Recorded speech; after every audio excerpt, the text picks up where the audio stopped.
What is the secret to unlocking your full potential?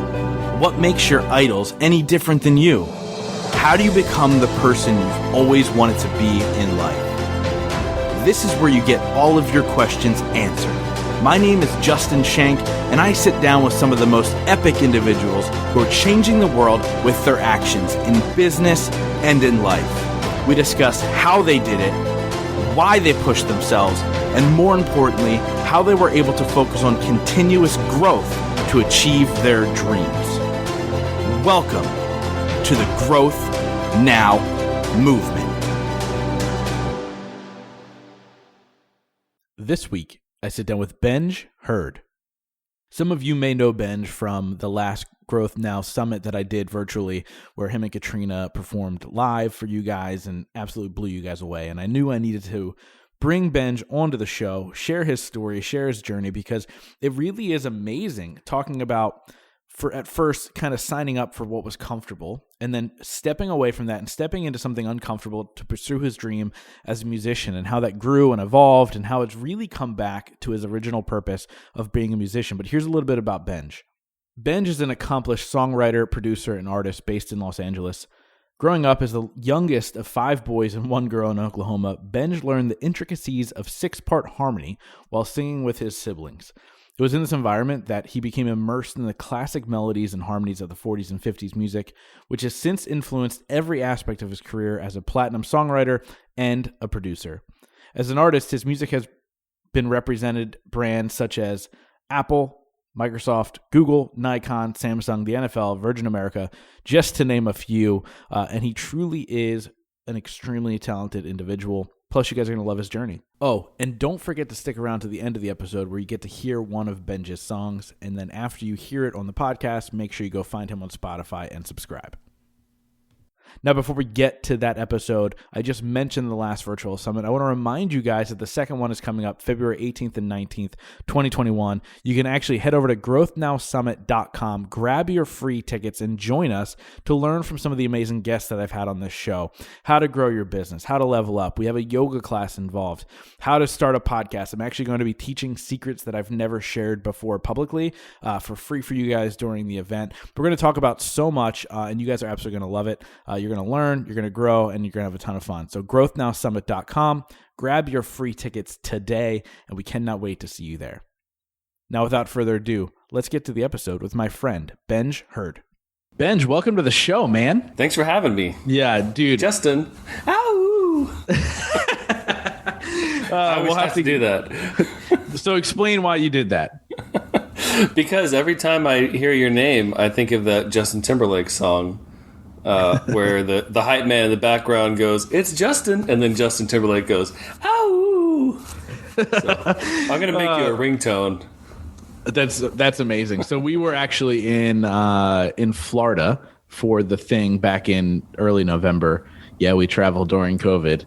You know, we're pushing the limits here, but we ended up going in and we enjoyed some libations around Epcot. And that was pretty much the whole day. Whenever my name was said, I got to hear that noise.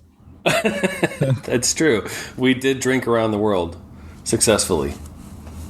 Actually, that's not true. So I'm a little disappointed when I went back and looked at the log. I didn't keep a log, by the way. But we didn't drink in Canada and we didn't drink in Japan. Really? Yeah, we missed 2 countries. Let's go. I'm down. But whenever you want to go again, I'm down. Well, actually, it's after 75 hard. After 75 hard. Yeah. Now you're gonna have to explain. Do they know what 75 hard is? Because you have to explain. Yeah, I just did an episode. I just did an episode 2 weeks ago. So 2 weeks of the release of this episode, I did an episode talking about that I'm doing it. And I was like, if you really want details about it, it's Andy. You can go look up Andy Frisella, the guy who came up with it. But let's talk about, so first of all, I'll say this. Anybody who doesn't know you, they heard the intro, but they should have come to the virtual event where you and Katrina did a show. And I mean, dude, there's still people that were at that that virtual event talking about your performance. I actually got a screenshot from somebody who was listening to your album, your new album that you came out with, which we'll get into. But he's essentially like, this is my new favorite song. And I forget what song it was, but he found out about you through the virtual event, and those things are happening. Right. And so I wanted to bring you onto the show to talk about your journey and your story, and just shoot the shit, because we don't talk enough. And so this is a good way to talk and have other people hear it as well. But why don't you take a second and introduce yourself, and who are you today? And then we'll break down how you got there. Well, first of all, thank you for having me and for providing the opportunity to play at your event. And making new friends is always a positive thing, especially when they like your music. Yeah, right. So my name is Benj Heard, Heard, and that is my actual name. And it worked out fortuitously. My LLC is called Bebe Heard LLC. I love it. So I always wear this hat these days that has my logo on it, which is the headphones, and here in the middle, so the B and the D are the headphone ears. It's like it was meant to be. Heard. Be heard. But really quick, a little asterisk in there. I bought for a whopping $5. I really spent it all on this. I bought a snow hat from you, so every morning on my walk with my girlfriend, I wear the Be Heard snow hat every morning. Represent. That's right. I appreciate that. I do songwriting and production, and I'm an artist.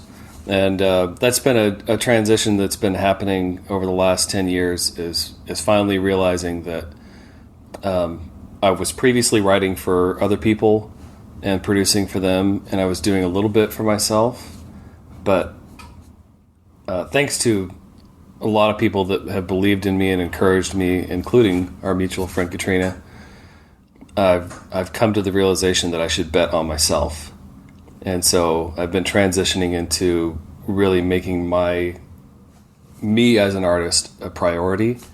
And I still write and produce for other artists and for compose for various sync projects and licensing projects, but primarily I would like it to be known. Benj Heard, the artist. The current artist currently known as artist currently known as Benj Heard. Pretty soon it'll be artist currently known as Be Heard. That's right. Part of 50% of what's the group name again? The Likes of Us. TLOU. We're gonna get into that too. But let's talk a little bit about that journey, right? Like the understanding of, hey, clearly I have a talent, like, and you embrace this world of entertainment and music writing and performing. And again, I don't know your whole story, so I'm going to learn it in this breakdown. So, like, first of all, let's talk about where that came from. Was it at a young age? And then what was the leap of, okay, I'm going to go to LA and I'm going to try and make it in this industry, because few people make it. And I look at it like you've made it. Like you make a full out living in music and your passion. And the next phase of you is going to be the artist and blowing it up. But let's talk about how you got into that music and what made you make that big leap. Well, it started actually with my dad and his twin sisters when they were like 5 years old. My grandma, who was not a musician, went note by note and picked out quartet arrangements, barbershop quartet arrangements, and taught them how to sing as little kids. Wow. And they sang with one of their neighbors. And then when we came along, Dad actually started teaching the oldest three, I'm the youngest of 6 kids, how to sing. So it was a trio first, and then it became a quartet, and then a quintet, and then a sextet, which is a weird word. Just let it go. Especially with your siblings. Yes. I was the one that made the sextet with my siblings. So I grew up singing with them, and we would go around singing for shut-ins and people in hospitals around, always during Christmas time. And that was kind of the basis for my love of music. I should also mention that we weren't allowed to listen to rock music or pop music or anything current or watch TV. Well, what was the thought process behind that from your parents? I'm not saying it's right or wrong, but what was the thought process? It was just a matter of influence. So, I missed a lot of bad stuff, but I also missed a lot of good stuff. And as a result, the good that came out of that was I only listened to 40s, 50s, and 60s music. And so I really came to love that, and that's played a huge role in the music that I make today. So fast forward, I didn't really understand how you can make a career out of music. I was in high school, and I was thinking I want to be a singer, and I don't know where to get songs from. So I was the equivalent of Googling whatever that was back then. Like encyclopedias? Yeah. 1996, 1997, somewhere in there. I'm very old, for anybody that's wondering. It just didn't seem like a feasible thing, and I really enjoyed designing things, so I went to school for engineering. And when I was in school for engineering, I realized that I really wanted to do music, whatever that took. So, because I would just do homework, and then my reward at the end of the night was I would go in the garage and record stuff on a broken gaming headset. Wow. Hang it over a hook and a nail in the garage, and away we went. And I always wondered why it didn't sound great. Or quite put those two together. But I graduated from college with a degree in engineering, mechanical engineering, and then I got two jobs. I got a job with Apple and a job with the Air Force. And I used the funds from the Air Force and the discount from Apple to make my first studio rig. And in 2010, I pulled the cord and resigned. And they were very gracious about that too. They've been very supportive. All my friends back at the 550th was our flight. Have been really, to this day, supportive. And they gave me a toilet when I left. Wait, what? They gave you a toilet as a parting gift. Here you go. Yes, they gave me a toilet. So I was an aerospace structural engineer for the KC-135 airframe, which is the airborne refueler. And so I would do engineering repairs, or basically tell maintenance guys around the world what they could and couldn't do for a repair for battle damage. Battle damage. I'm putting air quotes. Nobody can see me. KC-135 has only gotten battle damage like once in the history of the airframe. So the rest of the time was important. Yeah, it's like, well, the rest of the time is somebody hit it with a forklift or something stupid, so they have to go and fix it. But anyway, there was a mishap, not my fault, and one of the planes crashed. I think it was on the runway, and so that happened right before I resigned. And I remember we went to this warehouse where all the plane parts were because they were investigating it. And somebody shall remain nameless, but one of my coworkers stole the toilet out of the airplane, which is a big no-no. Yeah, that's huge. And that's not. And then they not mounted it. Yeah, they mounted it, and everybody in the office signed it. So I have that hanging on the wall in my studio in North Hollywood. And there's a plaque. This is the best part. The plaque at the bottom says, "Here's to you flushing your career down the crapper." But dude, here's the thing: you left. And around what time frame is this? You resigning to go live this dream of yours? I was in 2010. I found a songwriting client, surely completely by happenstance, who was willing to pay me to write songs for him / with him, which was crazy. So I was getting paid to write songs, and I was playing at all the churches around the Oklahoma City area. And then I had gone out to visit my brother in LA. He's an editor for TV for the History Channel. And I just realized that every time I went out there, I would meet somebody that had a connection or an opportunity. And it would be like, maybe once a year I would have that in Oklahoma. But in Los Angeles, it was happening every day. So I didn't tell anybody. I just left. In Benj fashion. In 2011, September of 2011, I packed my studio rig into my it was a Ford Freestyle, a lovely green Freestyle. This is a cool car. You can tell it's cool because it had the grandma mirror that popped down so you could watch the kids in the back. That's how you know. Yeah. So I drove to Los Angeles, and I had a rule that, I told my family and some close friends, but everybody else had just disappeared. And if I couldn't find a place to live within 2 weeks, then I would just turn around and come back. Try again, like plan it out a little better. But I was looking for apartments, and it was like, I'm just going to have to go there and see what I can find. Right. And my brother had found a spot through an editor, and I walked into that place, we shook hands, and I've been there ever since. Wow. And we've become like best friends. The couple that owns the house, I live in their guest house, and I have sessions there all the time. We're always hanging out in the backyard. We have a blast. So I've been exceedingly blessed to have that place. But yeah, that was it. I just moved out and started working on some projects. I had a few connections. But it was like starting over, trying to make a living in a new place. I was still writing for my songwriting client, but that's not enough to survive in LA. So it took a while to turn the corner and figure out how to make a living there.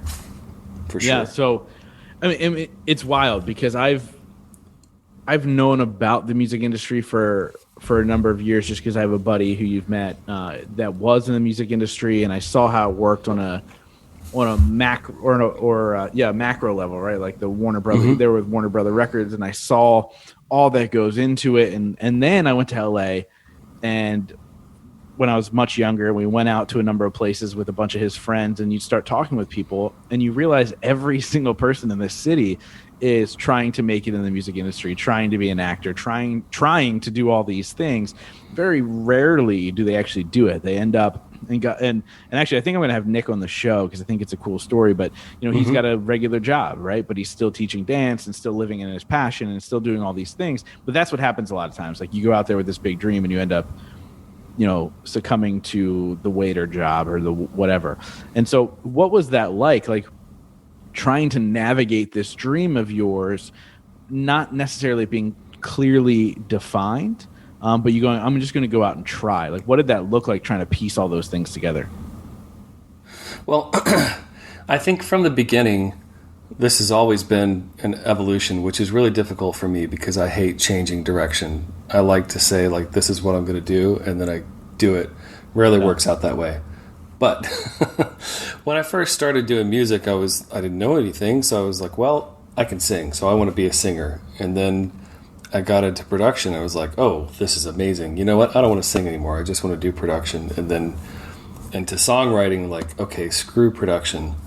I want to be known as a writer.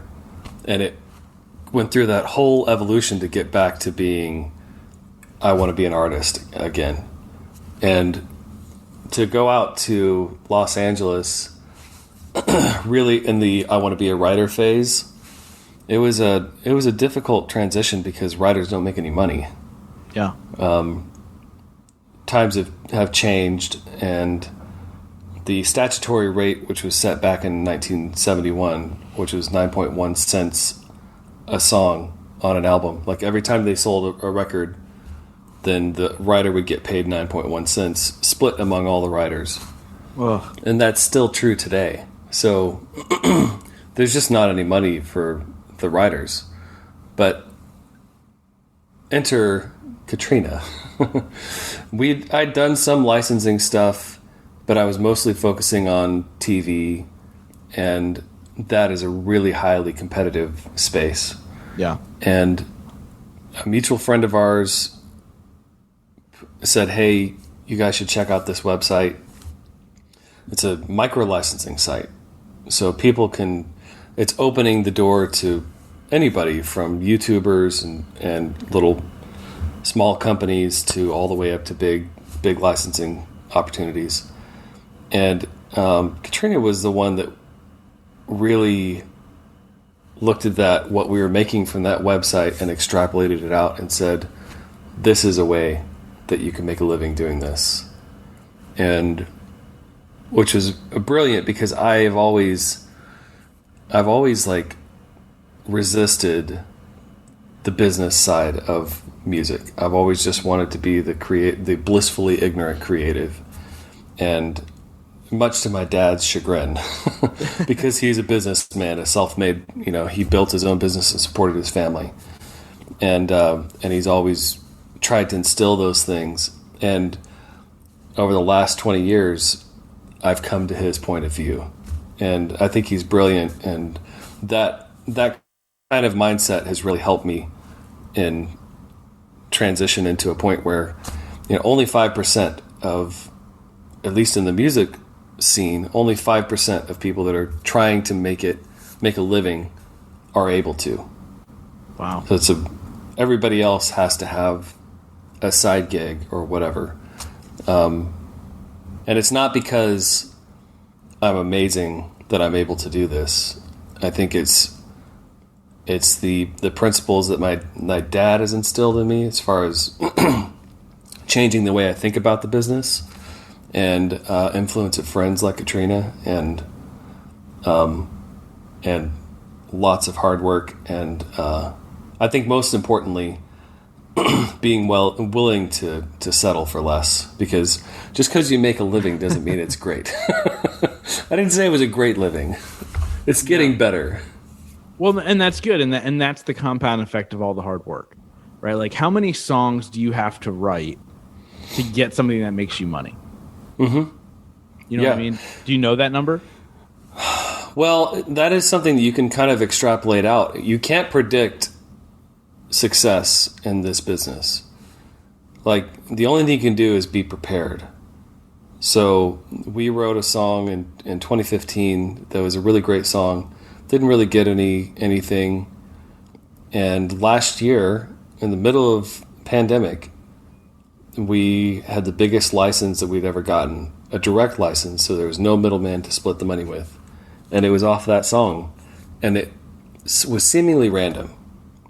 We still can't trace how they found the song or decided to reach out, contact us. And those are the kind of things that you can't predict success like that. What you can do is you can say, well, I'm going to make this many songs this year, and I'm going to make sure that it's in front of this many people. I'm going to create this stuff, and I'm going to put it out there where people can find it.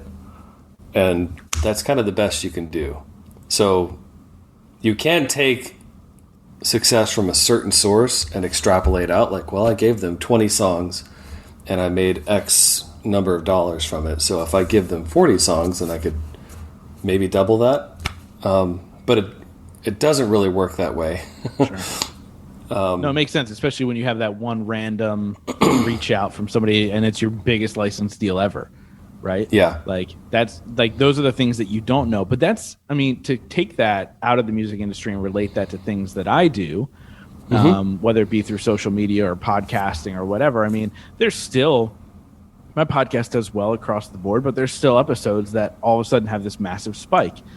And you go, whoa, where did that come from? And I can't trace it. And a lot of times, it's not necessarily like the big names. Like, it's not the Ed Milet's and people like that.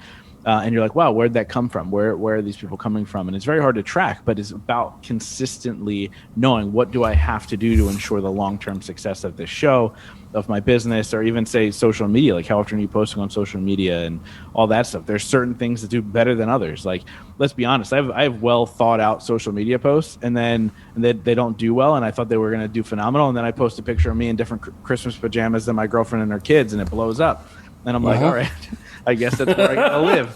But those are the things where you kind of play those numbers game. I know that I can produce X, and then I have to go hustle and put it in front of X. And that's what you've done, and you've created this great life for yourself where you can travel. You were just got cut short due to the pandemic, but you're opening up for the calling overseas. Talk a little bit about that. How did that happen? It's actually kind of cool how you guys had it set up, but talk a little bit about how that whole thing happened. Oh, that was a really cool opportunity. There's a lot of painful memories in there, but also a lot of really great memories. But from December to March, I had the opportunity to travel with the calling, and I was doing front of house, which means I was running the console or mixing for them. But I had also made a deal with them. They were kind enough to allow me to open for them as well. So we started in December in Jakarta. So we flew through Japan, Jakarta, Istanbul, all around Brazil, came back home, and then started in January in Europe and went all over Europe playing. And that's an interesting case study to me, because how that happened was I had gotten a friend of mine that was doing a show for an artist, and he'd asked me to play keys for them. And so I did play keys for them for a few gigs. And then it came time for a tour of Japan. And the producer that had got me the gig was like, no, I don't want to go. And the last minute, he saw how much fun it was going to be, because it was like all of our friends as the band. And he's like, yeah, I want to go. And they're like, well, we can't afford it, so something's going to have to get cut here. So they came to me and said, can you run front of house, and we'll have John be the music director, because I was going as a music director. And which is totally fine, because in that particular instance I was playing keys and music directing, but it was really just as easy to have everything in the tracks. And as in playback, somebody's hitting play, which was my job as music director, to hit play. That wasn't all that was in the tracks. Fun side note. A lot of the singers' lead vocals were in the tracks, which made it difficult to mix. When I got to the other end of the desk, we're like, oh crap, how do I make this work where it looks believable that he's actually singing when he's not? But yeah, I just kind of fell into that role, and from that, a lot of those guys that were in that band were also in the Calling. So when the Calling needed a front of house guy, then they called me. So that's how we ended up here. And it was a really cool experience. There was a lot of things that went down that didn't go as expected. But I will say, when I originally had that opportunity, it was that I was going to open for X number of shows.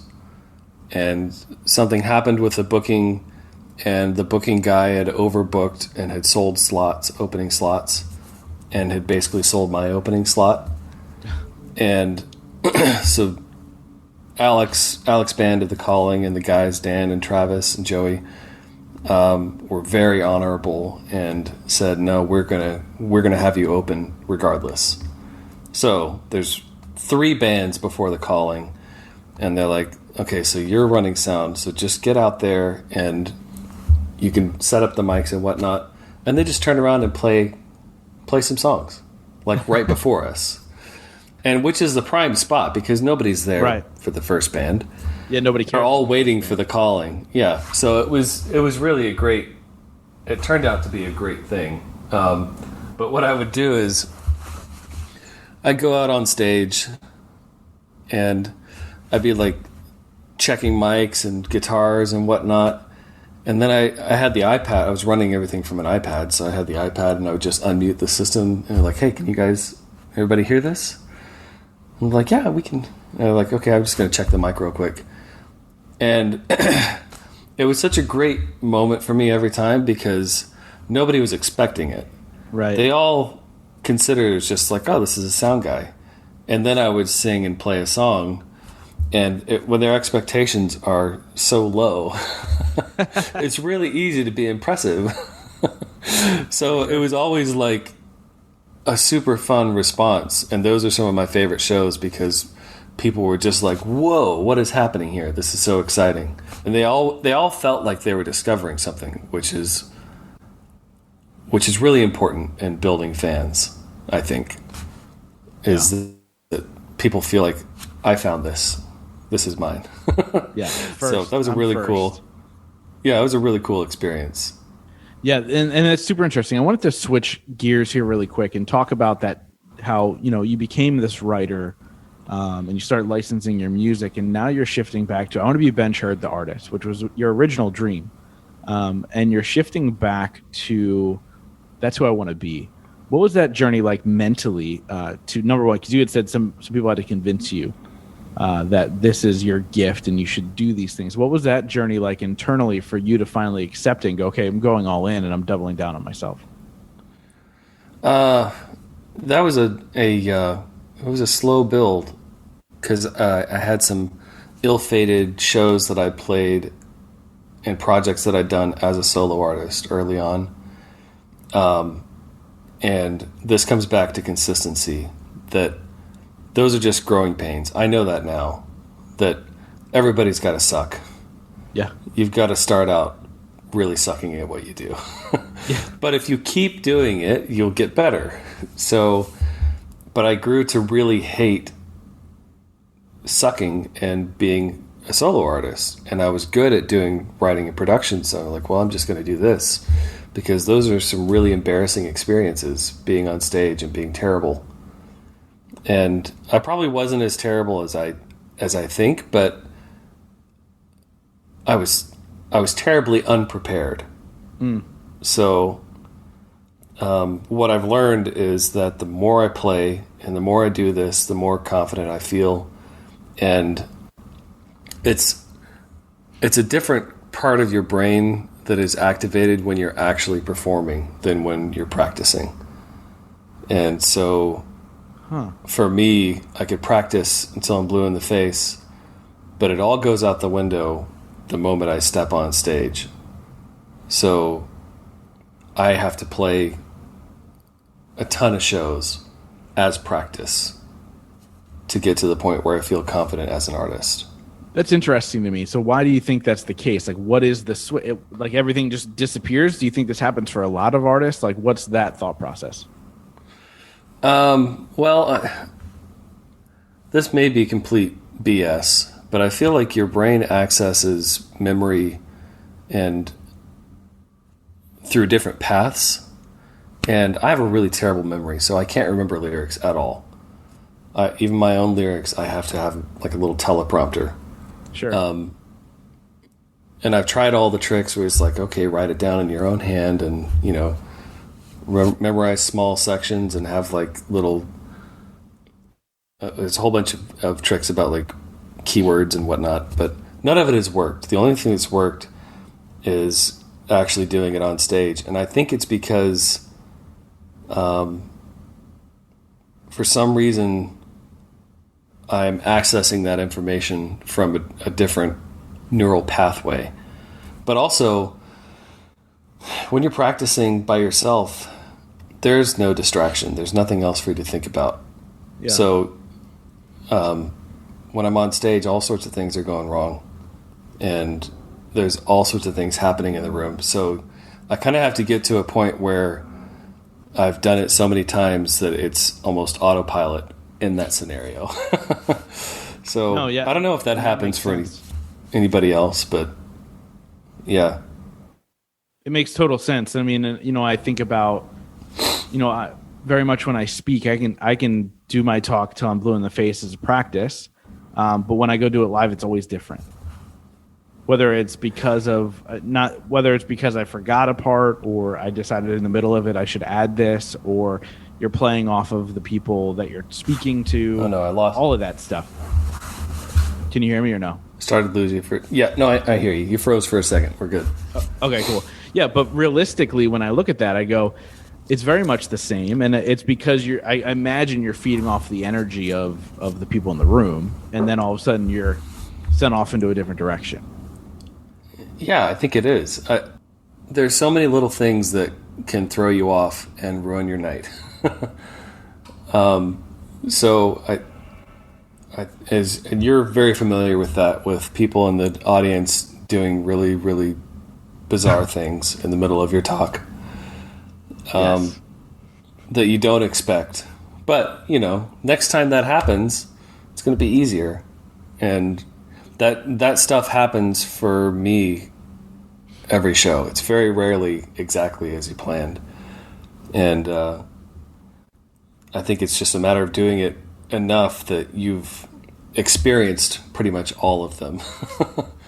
Yeah, the experience that you're talking about, I've never been so thrown off when I was speaking. I was just like, what's happening? And it just kept going.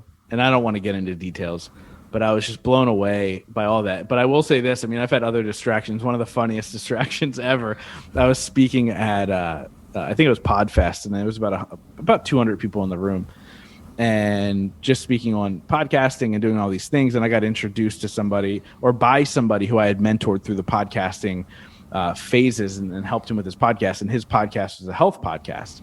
And so I go up and I kind of lent to him introducing me and started telling the story of me mentoring him. And I was like, you know, it's a fitness podcast. And look, I'm not a fitness podcaster. I don't have abs. And some random woman in the back of the room screamed, "Prove it."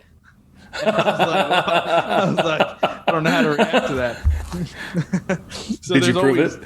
I didn't prove it. No, that's not happening in front of a room of 200 people. But maybe one day after 75 hard, when I have abs, I'll prove that I do have them. I doubt that too. So you will. With that being said, man, you know, I'm interested in people. You know, you talked a lot about consistency and everything like that. I'm really curious about people's habits that they put into their life to ensure that success.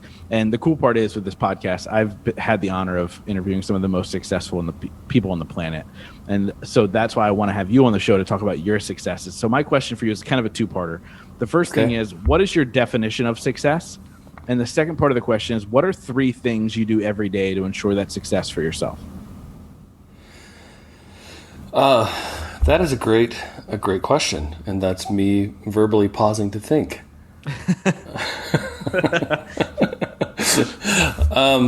I think that the definition of success is kind of evolving, but this year, actually, as I'm here doing some planning for the year, I've really stopped to think about that. Like, what am I trying to do? And previously, I would write down my annual goals in forms of numbers, and so I would say, you know, I want to have 1 million streams a month, and I want to, you know, have 150K in licensing income, and I want to, have 6 major placements, or all these numbers, and they're astronomical goals, and whether I hit them or not, you know, it's a good thing to shoot for. But I've been rereading a book, Tim Ferriss book, and it talks a lot about experiences. And so as I was sitting down to do my annual planning for this year, I started to think, I wanted to think about, instead of what numbers I want to achieve, but what experience I want to have. And so my definition of success is more like, if I can have this experience. So instead of, I want to play to a show of 5,000 people, I just want to play a great show for a great crowd. And that would be success for me. And what that means in practicality is that I have to play, 50 maybe crappy shows before I can get to the point where I can play that one great show. But I think for each category, it's a different experience that would represent success for me. And that's playing a great show. I have it written down. Playing a great show, finding somebody else randomly listening to my music, whether it's like pulling up at a stoplight and you hear them bumping a song. That's awesome. Through the car door, or sitting down in a restaurant and you hear your song on the retail radio. One of my favorite things is when I randomly come across my songs in social media that I didn't know they were being used for, or on TV shows. It's happened before as well. It's more random, but I was just watching a video, something that I was genuinely interested in, and I heard the first bar of this track that I had made, and it was like 10 things happening at once, like instant chills, and like the hair stands up, and I'm like, wait a minute, I know this song right away. And it took me a moment to realize that, wait, that is my song. And they literally scored this short film pretty much with just that song, cut it up, and it was a really cool moment.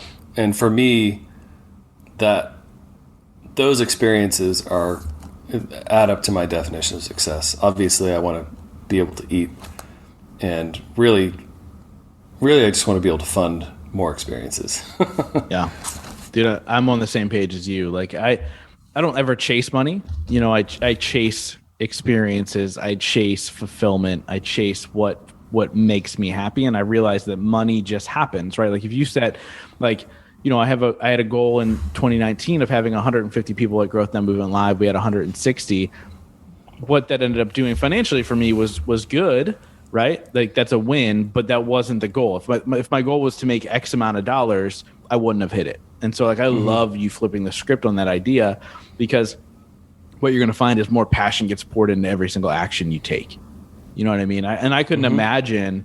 I mean, I've been in coffee shops and airports and things like that, and people came up to me and said, you know, hey, I listened to your podcast, and it's like this bizarre moment in your life. But I think it would be so weird if I was sitting next to somebody and I look over and I notice like and their phone's out and their earbuds in, and they're like listening to my podcast. Maybe I'll add that to my 2021. That'd be bizarre. Just lean over and be like, hey, that's a good podcast. and see what they say. But that would be that's crazy. That's part of the experience, though, is that they're not doing this because you're sitting there. They have no idea who you are by looking at you. But just that secret knowledge is so gratifying. Yeah, that's it would be. No, I love it, man. So what's next for you? What's next in the horizon? I mean, you just dropped an EP, right? So people can go listen. Is it an EP or an album? I don't know the difference. This is actually a big moment for me. This is the first full-length album I've done. Previously, I've just done EPs and little like singles, and this is the first time. And it took a long time to make myself pull the trigger and get it done. But I just released that in November. So my first full-length album is called Aeroplanes. Very old-timey, and that's really just because syllabically, which is also a fun word, I had to add another syllable to the word airplanes to make it fit in the song. And I was like, oh, that's Aeroplanes cool. Works. Yeah, it's a cool way. It's actually a real word, so brownie points. It's not. You're not like those rappers who just make up words to make it rhyme with whatever they just said. No, it's got to be a real. It's got to be a real thing. So this is Aeroplanes. 10 songs just came out in November, and I'm really excited to see where that goes. And it's one of those albums that, well, I try to make everything this way, but this one in particular is like a really good set of speakers or a really good set of headphones. Listen from start to finish kind of experience. It's a phenomenal album. I've listened multiple times, man. So hard work pays off, and it's absolutely phenomenal. So guys, make sure you go check it out. Also, at the end of, I told you in the beginning, but at the end of this, you'll be able to hear one of his songs as well. We'll drop some Spotify links or wherever you want to send them. We'll do all that stuff. But look, I wrap up every single interview with one question. But before I get there, how do people get a hold of you? How do they book you to perform somewhere? Also, they should expect to see you at Growth Now Movement Live in 2021, September of 2021. Yeah. Let's hope that we can actually do it. So you'll have that live performance there, which I'm excited to see you in front of 300 people plus jamming out. So that'll be fun as well. Yep. Yeah, that'll be fun. But where do people find you? Most importantly at the moment would be Instagram, Be Heard Music. But I'm on Facebook. Follow me on Spotify. That's also really important. One thing that I'm just actually trying to really incorporate is my email list, which I call the shit list. So if you want to be on the shit list, then you can go to my website, and I don't even use a like MailChimp or anything. I just email people directly from my email address. I love it, dude. That's the best. So get on the shit list. Get on the shit list. What's the website? BenjHeard.com. It's actually, this is bizarre, but it's actually like a little Easter egg. There's a button on the website that says, what does this button do? That's the email list. That's genius. Like, that's really, really genius, and I'm stealing these ideas. Actually, my new email list is called the shit list. So if you guys really want to join the shit list, no, I'm just kidding. But it's a super smart idea. I love it, man. So like I said, I wrap up every single interview with this one question. Since the show is called The Growth Now Movement, that question is, in your life, what has been your biggest moment of growth? Oh, wow. My mind just went totally blank. Biggest moment of growth. I think it's probably been probably this transition in LA and coming to realize that I am my own best bet. So if I had bet on myself from the beginning and had really invested in that career, how that would have paid off. And now I'm doing that and it's paying off. And I think that has been a tremendous growth for me, is to get that confidence to move forward in that area.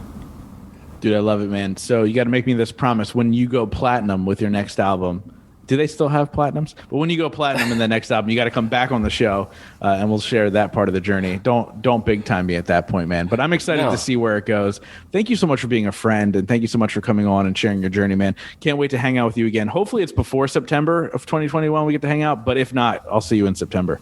Likewise. Thank you so much for doing this and having me on the show. And yeah, the investment of your friendship means a lot. So I appreciate you.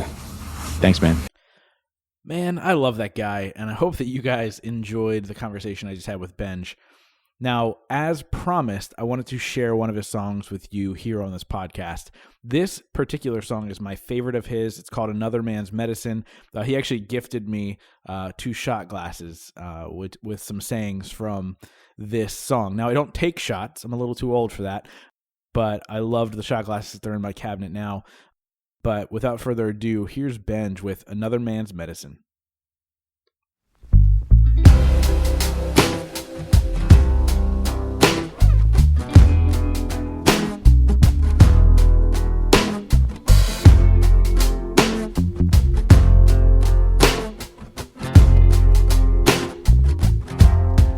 I like my whiskey without a chase. You think that drinking's a sin, but we've been brothers since we were 8. So let's have a toast with tea and gin. I think we're all gonna be okay. You think our time is up. We're all different but still the same. You can say that again. Don't care whatever you are. Everyone's got an opinion. Who am I not to believe them? Although we're different, you're still a friend. Tell myself one man's poison's another man's medicine. A gentleman, each to his own, but be your own man. Although we're different, you're still a friend. Tell myself one man's poison's another man's medicine. One man's medicine. Whoa.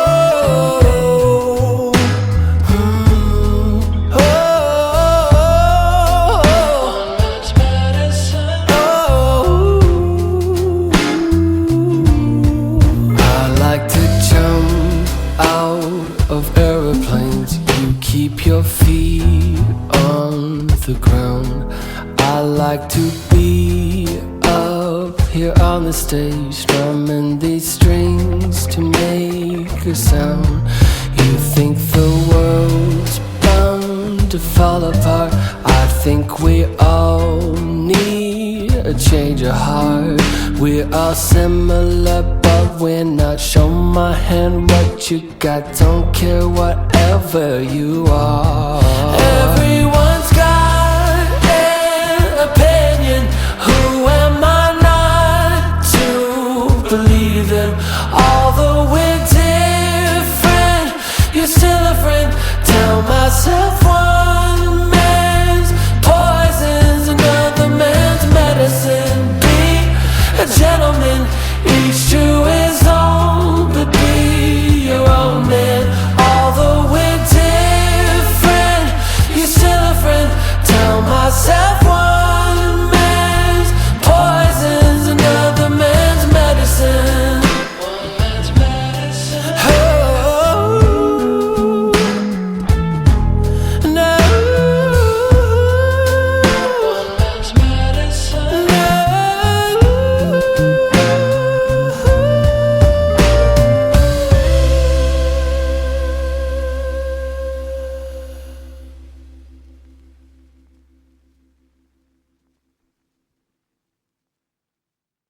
Thank you guys so much for being a part of the Growth Now movement. This is how you can really help me out. If you guys enjoyed this episode, please share it out on Facebook, Instagram, Twitter, all that fun stuff. And let's grow this movement to epic heights. And it's all going to be because of you guys. Thank you so much, and we'll see you next week.